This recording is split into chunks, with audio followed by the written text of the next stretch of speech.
Ay mga pare kong tunay, kamusta naga kayo? Na-miss niyo ba ako? Abay dapat oo, aray ah. Ngayong araw nga po pala mga pare ko manguha kami ng mangga at bayabas. Nag-iisip nga kami kaninang tatlo kung ano yung makakain namin. Malapit lang rin naman yun dito sa amin kaya tara, samahan nyo kami. Alas 12 na nga pala nito mga pare ko. Wala nga kami magawa dito sa bahay mga pare ko tsaka medyo nagutom kami. May kanin naman mga pare ko pero parang ayaw namin kumain ng kanin. Kaya sabi ng jowa ko mga pare ko kukuha siya ng papayang hinog at isasawsaw namin sa suka. 3 papaya nga niyo nakuha ng jowa ko mga pare ko. At kung mapapansin nyo nga mga pare ko wala na akong bigote. Tinry ko kasi mag-ahit mga pare ko, tinry ko lang kung bagay sa akin. At feeling ko nga mga pare ko hindi bagay sa akin. At sabi rin nga ng jowa ko at nung kapatid ko mga pare ko hindi nga daw bagay sa akin ang wala. At nung naahit ko nga to mga pare ko tumingin ako sa salamin, feeling ko nga wala akong ngipin sa taas. At yun nga mga pare ko, balik na tayo sa pagbabalat ko ng papaya. Pagkatapos kong balatan mga pare ko yung unay tiningnan ko tong isa, kaso nga lang ay pagtingin namin ay hilaw pa. Yan nga pala mga pare ko, binuksan ko na rin yung isa at yung isa nga mga pare ko ay hilaw pa rin. Bali isa nga lang mga pare ko yung hinog na nakuha ng jowa ko. Sabi ko nga mga pare ko ay kulang sa amin yun kaya sabi ng jowa ko kukuha na lang kami ng mangga. Sumama rin pala mga pare ko yung kapatid kong babae. Yung puno nga ng mangga mga pare ko na kukuhaan namin hindi namin kilala kung sino may-ari. Pero pwede naman kumuha din mga pare ko dahil na 1 taon kumukuha rin kami dito.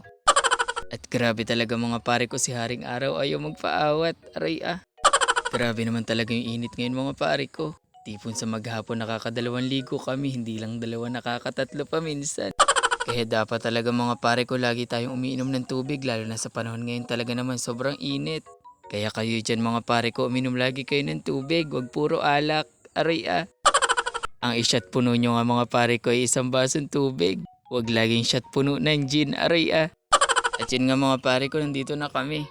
Yung una nga ning pinuntahan namin puno mga pare ko ay wala pang bunga. Kaya naman lumipat kami dito sa isa at dito nga sobrang init naman talaga. Tiniis na nga lang namin ang init mga pare ko para makakuha na kami ng mangga at para rin makapag-vlog. Aray ah. Yung jowa ko na nga lang pala mga pare ko yung pinagkuha ko. At sabi ko ako na lang yung maglilimot. Paano ba naman ayoko nga magtinga-tingal at sumasakit ang leeg ko. At yung kapatid ko naman dyan babae mga pare ko nandun sa ilalim ng mangga sa malilom. Ayaw rin naman talaga mga pare ko magpainit. Takot din namang maitim, kala mo naman sobrang puti. Aray ah.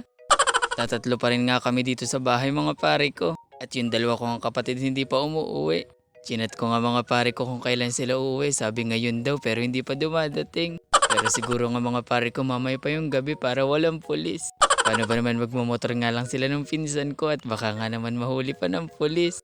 At ang sabi ko nga mga pare ko magaling at uuwi na sila para naman may taga-igib na dahil napapagod na ako mag-igib. Aray ah. Pero sa totoo lang mga pare ko ako naman talaga yung taga-igib dito sa amin dati. Sinadya lang talaga namin mga pare ko na kahit bata pa yung dalawa kong kapatid ay marunong na dito sa bahay. At talaga nasanay na rin talaga kami mga pare ko na kami na lang yung kumikilos dito sa bahay kaya nasanay na rin siguro yung dalawa kong kapatid. At yun nga mga pare ko tapos na kaming manguha ng mangga. Yan pala lahat na nakuha namin mga pare ko. At dun nga sa nadaanan namin puno ng bayabas ay may bunga kaya kinuha na rin namin. At dito nga mga pare ko sa sunod na mga puno na daanan namin ay may mga bunga rin kaya sabi ko kuhanin na rin namin.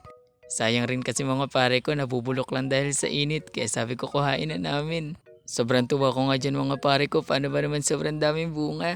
At ngayon ko lang rin talaga nakita to mga pare ko na sobrang dami ng bunga. Dati kasi mga pare ko nung kumukuha kami dito ay may nakukuha kami bubot pa. Kaya sabi ko mga pare kuhain na namin sayang din naman. At yun nga sa part na yun mga pare ko ay sobrang init na talaga ako. At sa sobrang init nga na nararamdaman ko mga pare ko para akong iniihaw na pogi. Aray ah. At yun nga mga pare ko kahit gusto ko na umuwi sa sobrang init ay kinuha na rin talaga namin lahat. Paano ba naman ay sayang at nabubulok lang dahil sa init.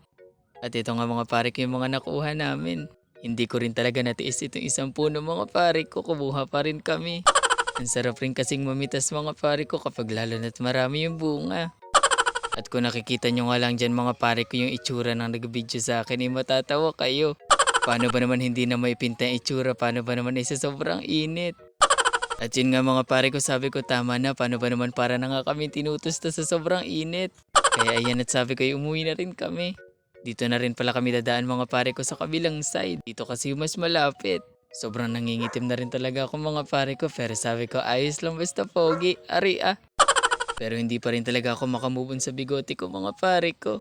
Paano ba naman hindi ko rin nga nagustuhan noon natanggal? Pero sabi ko hayaan ko na nga at mabilis rin naman itong tutubo. At nasa huli talaga ang pagsisisi. At yun nga mga pare ko, pagkadating namin ng bahay, dito na ako dumiretso sa maliit namin tambayan. Sabi ko nga dun sa dalawa mga pare ko, dito na lang kami at hindi nga masyado mainit dito. Kaya nga pala may upuan dyan mga pare ko na kawayan ginawa yun ng kapatid kong isa. Mula rin kasi mga pare ko nung nilagyan niya ng upuang kawayan sabi ko dito na rin namin ilagay isa naming maliit na lamesa. At nilinisan ko na rin yun mga pare ko para nga dyan na lang kami magtambay.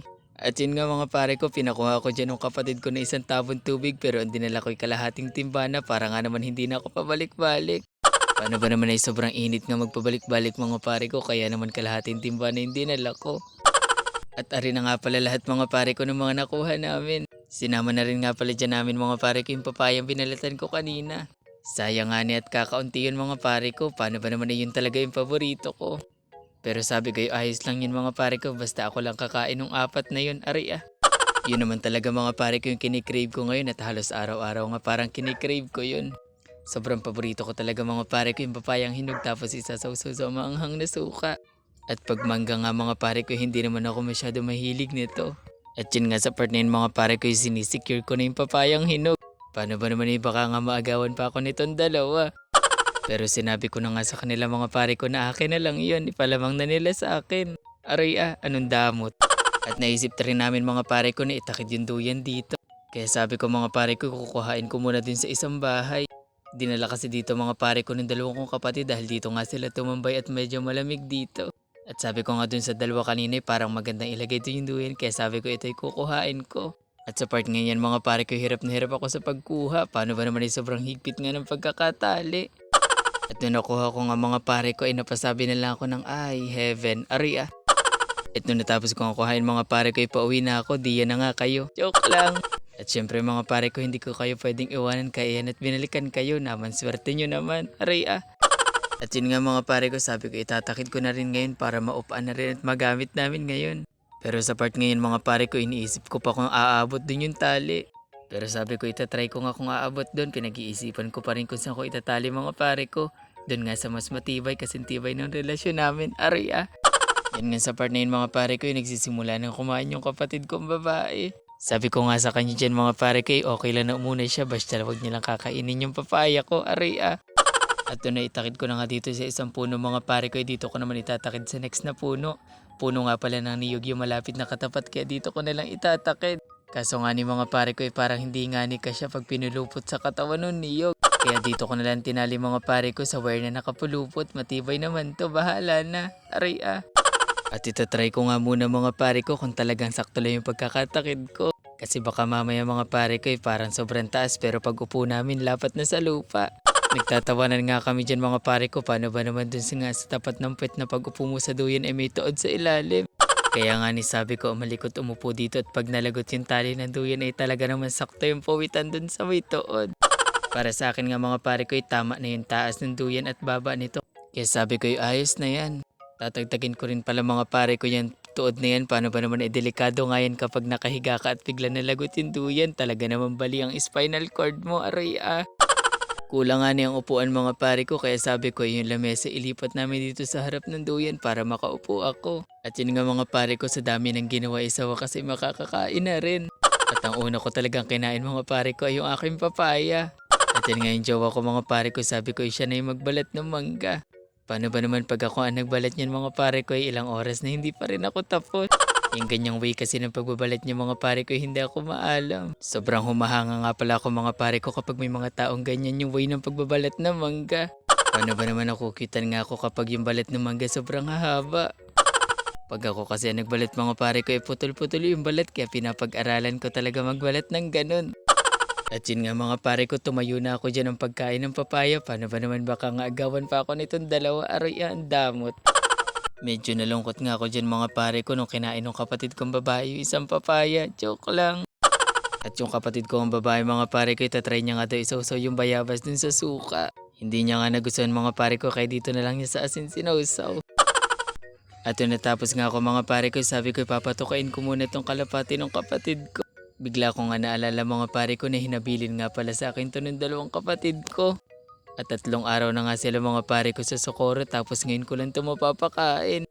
Paano ba naman nakalimutan ko na nga kung hindi pa nga kami tumambay dito sa labas hindi ko makikita at hindi ko matatandaan mga pare ko na hindi pa nga ito tumutok ka. At sa awa nga ng Diyos mga pare ko yung mga buhay pa naman sila. Ito nga pala yung alaga mga kalapati ng kapatid kong bunso mga pare ko.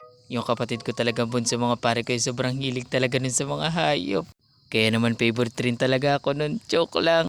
At yun nga mga pare ko, fast forward na natapos na rin yung dalawang kumain. Ako na rin pala mag-isa dyan mga pare ko sa labas at yung dalawa'y tulog na. Inantok nga ni sila mga pare ko kaya sila'y natulog na muna. 3:00 na rin talaga nito mga pare ko kaya sabi ko bakit tutulog pa sila sabi nga nila saglit lang naman daw. At ako na nga lang naglinis nito mga balat na pinagkainan namin kanina. 3:00 na nga nito mga pare ko pero sobrang init pa rin. Yun lang rin pala ngayong araw mga pare ko. Maraming salamat po sa panonood. Mahal ko kayo mula din sa amin hanggang diyan sa inyo. Bye bye!